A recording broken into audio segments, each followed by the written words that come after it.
오늘 아침 하나님께서 우리에게 주시는 말씀은 창세기 4장 6절로 8절까지의 말씀입니다. 창세기 4장 6절부터 8절 말씀, 우리 한 마음으로 함께 봉독하도록 합니다. 여호와께서 가인에게 이르시되 네가 분하여 함은 어찌미뇨 안색이 변함은 어찌미뇨 네가 선을 행하면 어찌 낯을 들지 못하겠느냐 선을 행치 아니하면 죄가 문에 엎드르니라. 죄의 소원은 네게 있으나 너는 죄를 다스릴지니라. 가인이 그 아우 아벨에게 고하니라. 그 후에 그들이 들에 있을 때에 가인이 그 아우 아벨을 쳐 죽이니라. 아멘. 저는 오늘 본문 말씀을 통해서 죄의 노예에서 벗어나라 라는 제목으로 주의 말씀을 선포하도록 하겠습니다. 성경적 관점으로 볼 때 인간이 불행한 이유는 단 한 가지로 이야기합니다. 그것은 바로 죄입니다. 따라서 성경은 한편으로는 예수 그리스도에 관한 책이요, 다른 이면에는 죄에 관한 책입니다. 그러니까 죄의 문제가 있는 한 인간이 불행하기 때문에 우리에게 예수 그리스도를 보내주신 것이요. 그래서 성경 66권은 우리에게 예수 그리스도를 알려줍니다. 근데 그 예수 그리스도는 항상 죄에 관련돼서 우리에게 죄를 사하기 위해서 이 땅에 오셨음을 알려줍니다. 죄와 관련해서 인간의 본성의 상태를 바로 알아야지만이 죄의 문제를 바로 인식하고 죄의 문제를 해결할 수 있습니다. 청교도 신학자 가운데 토마스 보스턴이라는 분이 계십니다. 이분이 쓴 책 가운데 인간 본성의 사중 상태라는 책이 있습니다. 이 책은 특별히 어거스틴이 인간의 본성을 네 가지로 그렇게 나눠서 설명한 것을 기초로 해서 잘 설명한 그러한 책입니다. 어거스틴은 인간의 본성을 이렇게 이야기합니다. 하나님이 창조했을 때의 그 상태를 무죄의 상태로 얘기합니다. 그래서 죄를 짓지 않을 수도 있는 상태라 이렇게 얘기합니다. 그러니까 하나님께서 우리에게 자유의지를 주셨기 때문에 죄를 짓지 않을 수도 있고 지을 수도 있는 그런 상태예요. 근데 그 인간이 가장 악한 것을 선택한 것이 바로 죄를 짓는 겁니다. 죄를 짓지도 않을 수 있는 상태가 있었다면 이제 타락 이후에 이 인간의 상태는 죄를 지을 수밖에 없는 상태가 됩니다. 그러나 하나님께서 은혜를 주셔서 우리가 예수 그리스도의 공로를 의지해서 나아가게 되면 죄를 짓지 않을 수 있는 그런 은혜의 상태로 가게 됩니다. 그런데 우리는 은혜의 상태에 있어도 이게 왔다 갔다 하지요. 은혜 가운데 놓여져 있을 때는 죄를 짓지 않지만은 그러나 이 은혜 밖으로 나가게 되면 죄를 또 짓기도 합니다. 불완전해요. 그러나 우리가 영광의 상태, 그 천국에 완전히 들어가게 된 그 상태에는 죄를 더 이상 지을 수 없는 그런 상태가 되는 것을 볼 수 있습니다.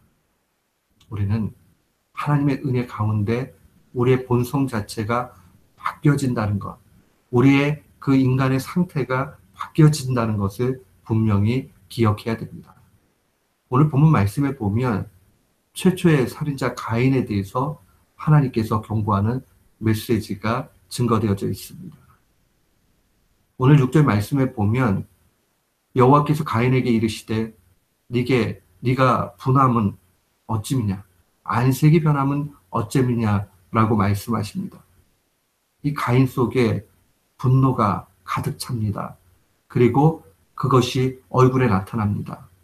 이것은 바로 하나님에 대해서 불쾌하고 또 하나님을 향해서 대적하는 마음으로 볼 수 있습니다. 하나님은 그 가인의 상황들을 바라보고 마음이 아프셨습니다.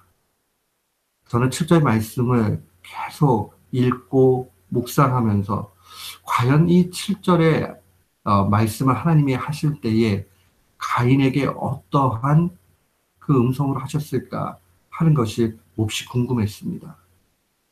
뭐 네가 선을 행하면 어찌 낯을 들지 못하겠어?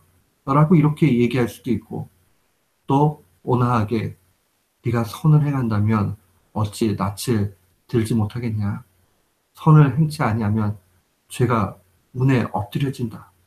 이렇게 부드럽게 얘기했을까? 근데 자꾸 묵상할수록 느껴지는 것은 7절 말씀에 하나님의 분노의 상태의 경고의 메시지이기보다는 마치 어머니가 이 자녀를 갖다가 온화한 그런 마음으로, 그런 음성으로 또 그렇게 이야기하듯이 하나님도 그렇게 말씀하셨을 것 같은 생각이 많이 듭니다. 정말 안타깝고 괴로운 심정으로 그렇게 말씀하시는 거죠. 선을 행하지 아니하면 죄가 문에 엎드린다는 이 표현은, 이 선이라는 것은 성령님에 이끌려서 행동하는 모든 것을 의미합니다. 근데 이 선을 행하지 아니하면 죄가 문에 엎드린다 하는 이 표현은 아주 가까이 있다라는 것을 의미합니다. 즉시로 죄를 범하게 된다. 이런 뜻을 가지고 있어요. 아주 긴박한 표현을 쓸 때에 문에 엎드린다라는 말을 사용을 합니다. 그러니까 성령의 이끌림을 받지 아니하면 타락한 이후에 인간은 결코 죄에서 자유로울 수 없다 하는 것을 알려줍니다. 그러면서 말씀하시기를 죄의 소원이라는 것은 욕망, 욕구, desire를 이야기합니다. 죄의 욕망은 너에게 있지만 너는 죄를 다스리라고 그렇게 말씀하십니다. 그러니까 죄를 지으려고 하는 그러한 욕구는 우리 속에 있지만은 너는 죄를 다스리라는 말은 죄를 범하지 말라는 겁니다. 그러한 욕구가 우리 가운데 타락 이후에 있지만은, 그래서 죄를 지을 수밖에 없는 그런 비참한 상태가 되었지만은 그래도 죄를 행하지 않도록 해야 됨을 알려주는 겁니다. 근데 여기서 죄의 소원이라고 얘기할 때에 보면 이 죄의 소욕이 가인의 소욕으로 표현되어 있기보다는 its desire 이렇게 표현이 되어 있거든요. 또 킹제임스 버전에는 his desire 이렇게 되어 있어요. 이 내용들을 가만 묵상해 보면 이 본성은 마귀의 본성이라는 것을 보게 됩니다. 우리 속에 사탄의 그러한 욕망이 우리 내면을 자극하고 또 유혹하고 죄짓게 만드는 겁니다. 원죄로 인해서 우리 속에 나타난 그런 안타까움이죠. 그 사실을 우리는 계속 기억을 해야 됩니다. 주님도 이 땅 계실 때에 이 우리 인간 속에 있는 마귀의 악한 그러한 소욕들에 대해서 경고하셨습니다. 요한복음 8장 44절에 보면 너희는 너희 아비 마귀에게서 났으니 너희 아비의 욕심을 너희도 행하고자 하느니라. 저는 처음부터 살인한 자요 진리가 그 속에 없으므로 진리에 서지 못하고 거짓을 말할 때마다 제 것으로 말하나니 이는 저가 거짓말쟁이요 거짓의 아비가 되었다라고 그렇게 고발합니다. 사랑하는 성도 여러분, 우리 속에 자꾸 죄짓게 만드는 사단의 소욕이 있다는 사실을 분명히 알아야 됩니다. 따라서 이 가인에 대해서 요한 사도는 요한 1서 3장 12절에 이렇게 증거합니다. 가인같이 하지 말라. 저는 악한 자에게 속하여 그 아우를 죽였으니 어찐 연고로 죽였느냐. 자기의 행위는 악하고 그 아우의 행위는 의롭다라고 이야기합니다. 악한 자에게 속했다는 말이 결국 그 내면에 사탄의 그러한 미혹에 죄짓게 만드는 그러한 속성이 있다는 것을 보여줍니다. 사랑하는 성도 여러분, 분명히 기억해야 됩니다. 이 사단의 소욕이 우리 속에서 제거되지 않는 한 우리는 결단코 행복할 수 없습니다. 어떻게 하면 이 사탄의 소욕을 제거할 수 있습니까? 단 한 가지의 길밖에 없어요. 성경은 한 가지의 이 길만을 얘기합니다. 그것은 바로 예수의 피밖에 없네. 우리 찬양 가운데도 예수의 피밖에 없네 라고 고백하지 않습니까? 그리스도의 십자가의 공로, 보혈의 능력만이 이 죄의 문제를 해결합니다. 우리가 온전히 예수 그리스도께서 나를 위해서 십자가에서 죽으셨고 그 피의 공로가 나를 구원한다라 그렇게 믿는다면 그 믿음으로 말미암아 우리 속에 사탄의 소욕이 없어지게 됩니다. 나를 위해 죽으신 예수 그리스도를 믿는 것, 이 한 가지 길밖에는 없습니다. 그런데 우리는 분명히 속지 말아야 됩니다. 오늘날에 많은 사람들이 그냥 머리로 예수님의 피밖에 없지 라고 하면 그냥 끝나는 것으로 그렇게 생각을 합니다. 그런데 지적인 동의, 머리로 내가 믿는다고 그 모든 문제가 끝나는 것이 아닙니다. 정말 예수 그리스도의 보혈이 나를 구원했다라고 하는 확신이 있다라고 그렇게 이야기하면 그것에 맞는 열매를 맺어야 됩니다. 베드로 사도는 이 사실을 우리에게 아주 잘 설명합니다. 오늘 예배가 끝나시고 나면 시간 될 때에 베드로전서 1장 말씀을 여러 번 읽어보십시오. 베드로전서 1장 5절을 이렇게 증거합니다. 너희는 말세에 나타내기로 예비하신 구원을 얻기 위하여 믿음으로 말미암아 하나님의 능력으로 보호하심을 받았느니라. 보세요.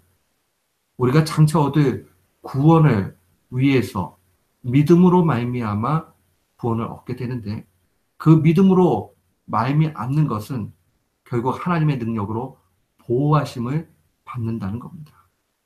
그러니까 이 얘기를 하면 죄를 자꾸 싸우면서 이겨나가고 죄를 짓지 않는 것을 얘기합니다. 13절 말씀으로 넘어가서 보면 그러므로 너희 마음의 허리를 동이고 허리를 동인다는 것은 허리를 꽉 묶은다는 얘기고 이것을 히브리 사람들의 표현에 의하면 아주 긴박하게 민첩하게 행동할 때 쓰는 말입니다. 너희 마음의 허리를 동인다는 것은 아주 급박한 상황으로 빨리 무언가를 행하려고 하는 그런 마음이에요. 근신하여 깨어있는다는 말이죠. 예수 그리스도께서 나타나실 때에 너희에게 가져다 주실 그 은혜를 온전히 바랄지라고 얘기합니다. 은혜를 갈망해야 됩니다. 보호하심을 간절히 믿고 그 보호하심을 우리에게 은혜로 주실 줄을 안다 하는 것을 기억해야 됩니다. 19절 말씀에 보면 오직 흠없고 점 없는 어린 양 같은 그리스도의 보배로운 피로 이 모든 은혜가 된다라고 증거합니다. 우리에게 꼭 필요한 것은 그 보호하심을 갈망하고 은혜를 갈망하고 은혜가 올 것을 확신하는 겁니다. 이것은 우리의 몫입니다. 우리가 그렇게 해서 살아가게 될 때에 예수의 피를 믿고 그 공로로 구원받고 그 확신 가운데 살아가게 될 때에 어떠한 열매가 나타납니다. 마지막 베드로전서 1장 22절에 보면 말씀이 증거하기를 너희가 진리를 순종함으로 진리에 순종했다는 거예요. 너희 영혼을 깨끗하게 하여 거짓 없이 형제를 사랑하기에 이르렀으니 마음으로 뜨겁게 서로 사랑하라. 사랑하는 성도 여러분, 우리가 참된 믿음을 소유하게 되면 자꾸 용서하게 되고 결국에는 피차 서로 진심으로 뜨겁게 사랑하게 됩니다. 만약 우리가 머리로 예수의 피밖에 없지라고 하고 끝나버리고 이것이 우리의 삶 가운데 열매로 나타나지 않으면 그 참된 믿음으로 볼 수 없습니다. 이 이야기는 우리가 서로 사랑해야 구원받는다. 그 뜻을 얘기하는 것. 공로를 통해서 구원을 얻는다면 마땅히 피차 사랑하는 것이 당연하다 하는 것을 증거하는 겁니다. 이 사실을 믿고 오늘도 내일도 예수님의 보혈 가운데서 승리하는, 그래서 죄의 노예에서 벗어나는 귀한 교우들 되시기를 주님의 이름으로 축원합니다. 아멘.